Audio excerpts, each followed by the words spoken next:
First of all, thank you. Thank you both for the incredible presentations. Thank you for the conference organisers for having the opportunity to be here. Thank you to Auntie B for the incredible welcome to Larrakia country.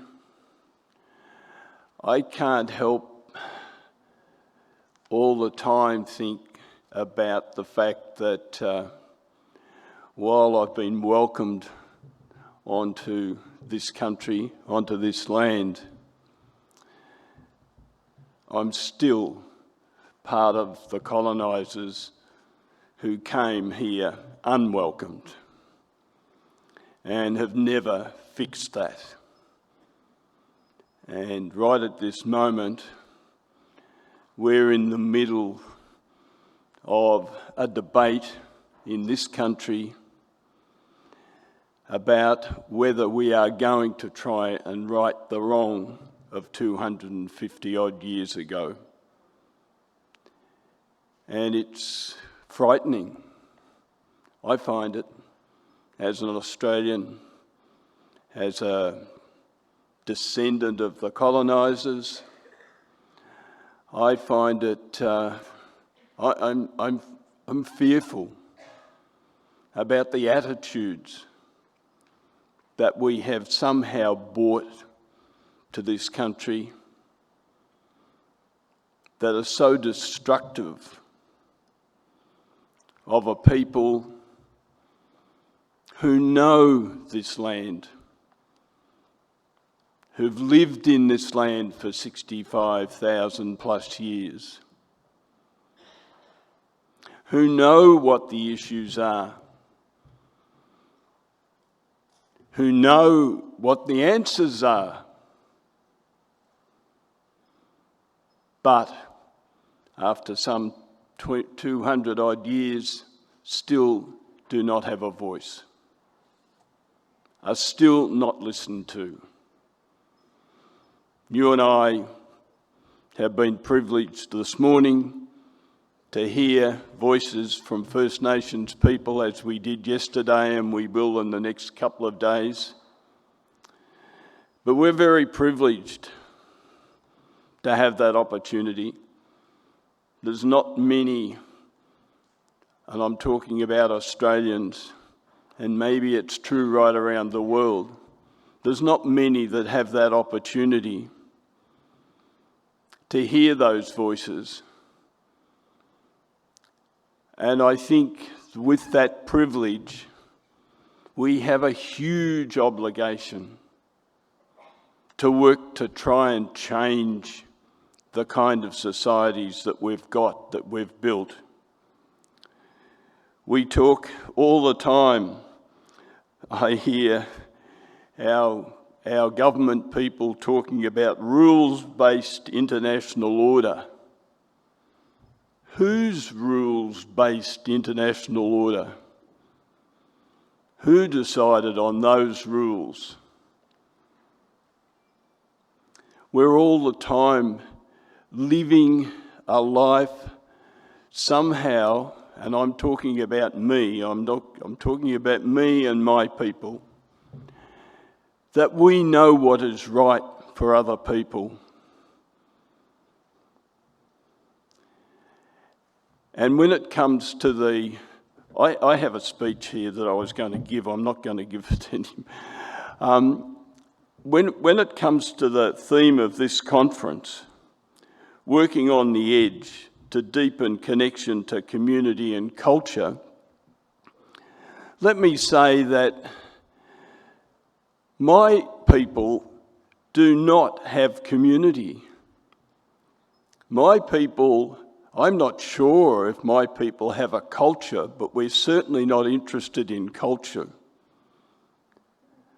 I can still remember sitting in an office in Honiara some years ago with a group of heavies talking about development, and somebody posed the question Do we have to destroy the one-talk system, the community system of this country, in order to introduce development? And the answer to that question was probably yes. So those of us who come with the sort of background and so on that I have, just about everything we do is designed to destroy community. We certainly don't have a culture of our own, but we're not interested in the culture of the other people, and certainly not of First Nations people. Now, I hope that that will change, that we can change that. Steph's question at the end about working together and how many organisations there are. I mean, I've spent my life working in organisations. At one stage I was president of the Australian Council for Overseas Aid, as it was called back in my day. They changed their name a few years ago. There's something like 140 of those organisations now members of what is now called the Australian Council for International Development. So that sounded good. I had the arrogance on one occasion to give a talk at one of their councils and suggest that they'd changed the name, but they hadn't changed anything that they do. They're still very much the Council for Overseas Aid. Our government talks all the time about aid and development. As I think someone said before, we run aid and development together, and they're not together. As Steph has outlined, they're quite different. Aid, welfare, charity. I couldn't help but be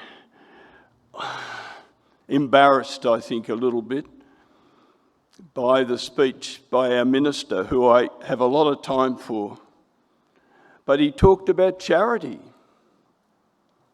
He talked about welfare. Charity is the last thing somebody who's living on the edge wants. That's the last thing they want. They'll take it if they have to. But self-determination is what we all seek. We want to feel that we're making the decisions. We want to feel that we have a say, that we have a voice, every one of us. It's fairly basic stuff. I don't think you need a university to teach it. I certainly didn't learn it from a university. I learned it from a youth organisation when I was 15 years of age. I learnt that if you're going to work with people, you build a relationship with them. You learn to respect them. You listen to them. You find out what they're thinking. You simply then, perhaps, you look at what they're doing, you're curious about what's going on around you, and then you say, do I think that's good? How does that fit with the values that I believe in? And then, if there's a contradiction, you do something to try and change it. And then you start again and you go around. That, for me, is the process, the Parlo Freire, as a lot of people will know, the action reflection processes. For me, it was a Catholic youth organisation, that it was See, Judge, Act. It's still very fundamental and basic. It's called experiential learning. You start where the person's at. You start with what they know. I can still recall listening to an Aboriginal man who was at one of the universities telling us the story about the teacher, the young teacher who came to him and said, "I can't get my kids in the class to learn." And he said, "What are you teaching them?" And she said, "I'm teaching them to read and write." And he said, "Why? Why?" And that led to a whole discussion, which meant that she went back to the classroom and she listened to the kids, and she found out that they knew a hell of a lot more about life and things than she did, and that was the beginning of their education. I went to Papua New Guinea, I went to Papua New Guinea in 1964, before most of you were born. I went there in 1964, and there were two things I learnt in that trip, 6 weeks. I was there helping to set up the Australian Volunteer Program. A priest drove me down a road outside Rabaul, and he pointed out that that village is a Catholic village, and that village over there, that's the Methodist village, and that village over there was one of the other religions. And I thought, well, that's a bit strange to me, but I couldn't quite get that into my head. Coming out of a Catholic background, I thought, what's that mean? They sprinkle holy water on all those people there and make them Catholic? Anyhow, that's sacrilegious perhaps to say that. Then I came back to Moresby and then visited some schools in Papua and found, I'm telling you stuff you know, I found that all the kids in certain areas were taken out of their villages, put into school far enough away from the village so they couldn't go home, so they couldn't get contaminated by the culture, made to speak English, disciplined if they didn't speak English. They got home once, maybe twice a year. And then, after 5 years of that, and I'm talking about 64, after 5 years of that, I was then approached to help staff what the administration called vocational centres.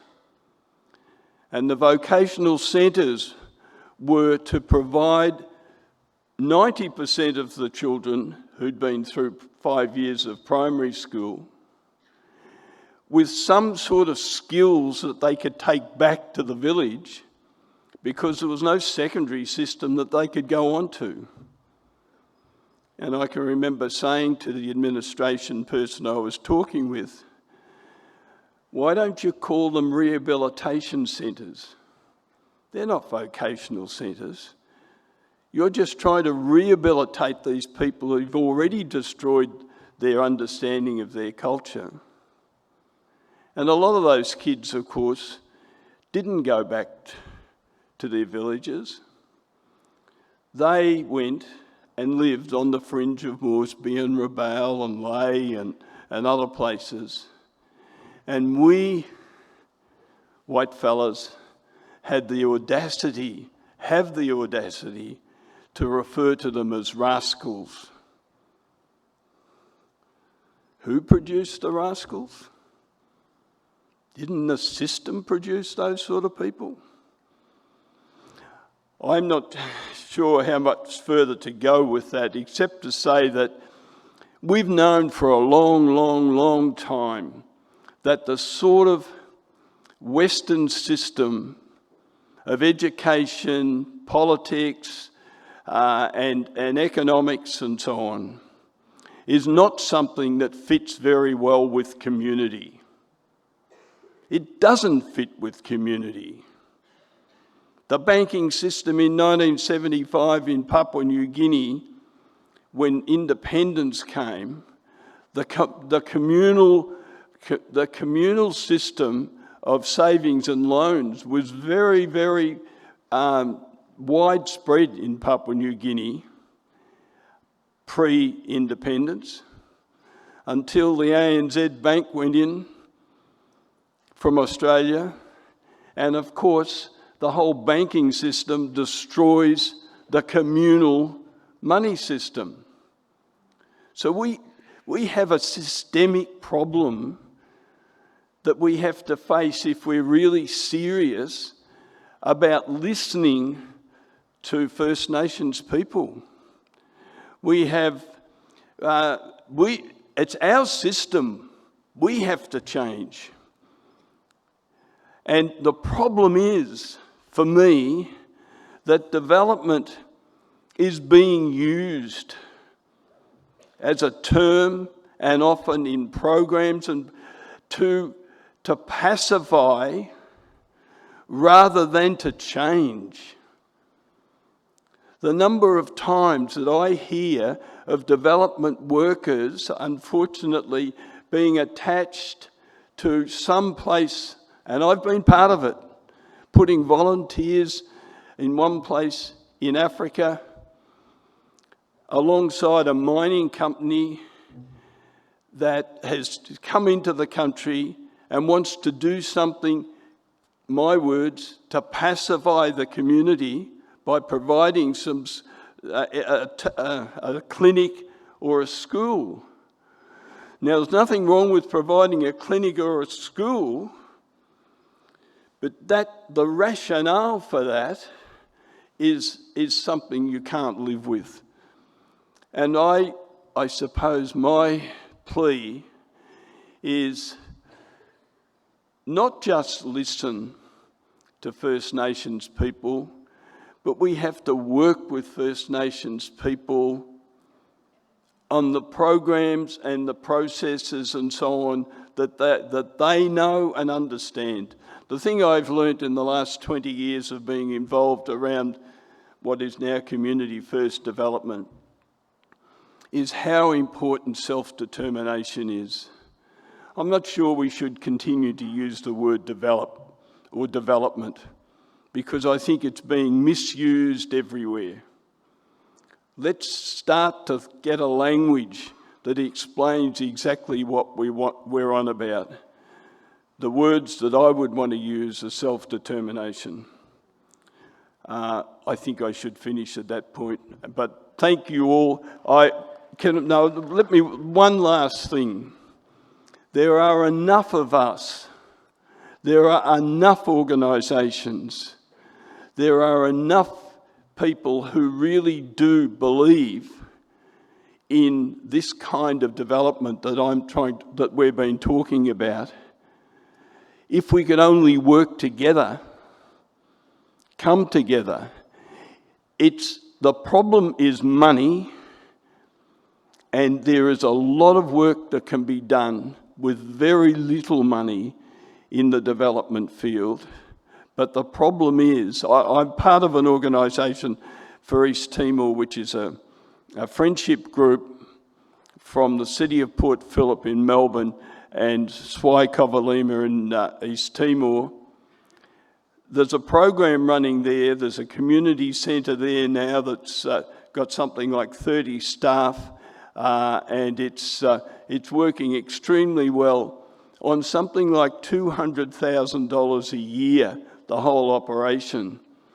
I've tried to do an exercise on that and say that if what they're doing, they're working in a whole, I won't go through what they're doing, but it's agriculture, women's programs and so on. If it was run by the Australian government from its DFAT program, it's probably $2 or $3 million. We can learn lots of those, but by coming together, I hope that Steph and I... Quick.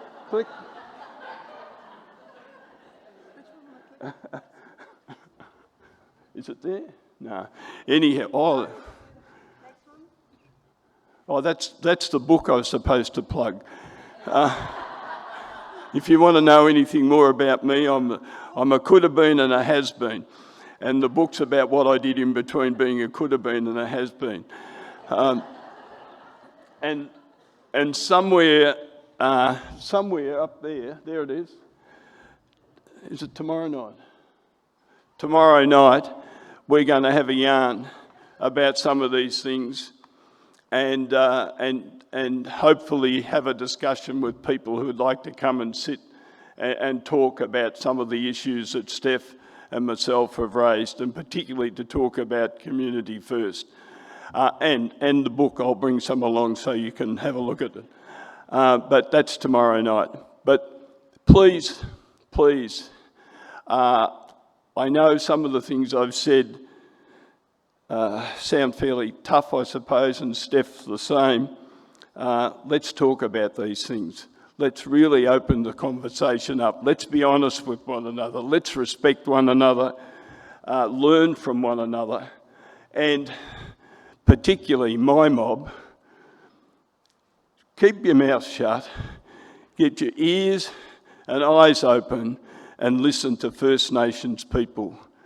They really do know what the issues are and have a big chance of being able to help us to change where we are. Thank you. And vote yes.